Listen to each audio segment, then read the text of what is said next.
સુરેન્દ્રનગર જિલ્લાના લીંબડી તાલુકાના ધારાસભ્ય અંકેવાડિયા ગામે ગણેશ ઉત્સવમાં હાજરી આપી ગણેશજીની આરતી ઉતારી હતી। ત્યારે આ કાર્યક્રમમાં મોટી સંખ્યામાં ગ્રામ લોકો હાજર રહ્યા હતા। તો લીંબડી શહેરમાં તેમજ ગ્રામ્ય વિસ્તારમાં ગણપતિ ઉત્સવનું મહત્વ વધી રહ્યું હોય તેવું લાગી રહ્યું છે। ત્યારે લીંબડી તાલુકાના અંકેવાડિયા ગામે પણ કણજારિયા ભાવેશભાઈ, અડિયલ કમલેશભાઈ, સોનગરા હરજીભાઈ, અડિયલ ગોવિંદભાઈ દ્વારા અંકેવાડિયા ચાર શેરીના ચોકમાં ગણેશજીની પ્રતિમાનું સ્થાપન કરવામાં આવ્યું હતું। ત્યારે આજરોજ લીંબડી તાલુકાના ધારાસભ્ય કિશોરસિંહ રાણા, વિશ્વ હિન્દુ પરિષદના નંદકિશોરભાઈ, બિપિનભાઈ પટેલ, દુર્ગાબાઈની તેમજ વિશ્વ હિન્દુ પરિષદ અને બજરંગ દળના કાર્યકર્તાઓ સહિતના લોકો ઉપસ્થિત રહ્યા હતા અને ગણેશજીની પ્રતિમાને આરાધના કરી આરતી ઉતારી હતી। ત્યારે આરતીના સમયે ગ્રામના અસંખ્ય પ્રમાણમાં મોટી સંખ્યામાં લોકો હાજર રહ્યા હતા અને આરતીનો લાભ લીધો હતો। ત્યારે આરતી સમાપન બાદ આવેલા લોકોને પ્રસાદ પણ આપવામાં આવ્યો હતો।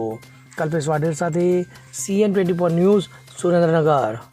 હવે જુઓ દેશ દુનિયાની તમામ ખબરો તમારી આંગળીના ટેરવે। ઉઠાવો મોબાઈલ અને ગૂગલ પ્લે સ્ટોર પરથી ડાઉનલોડ કરો અમારી CN24 ન્યૂઝ મોબાઈલ એપ।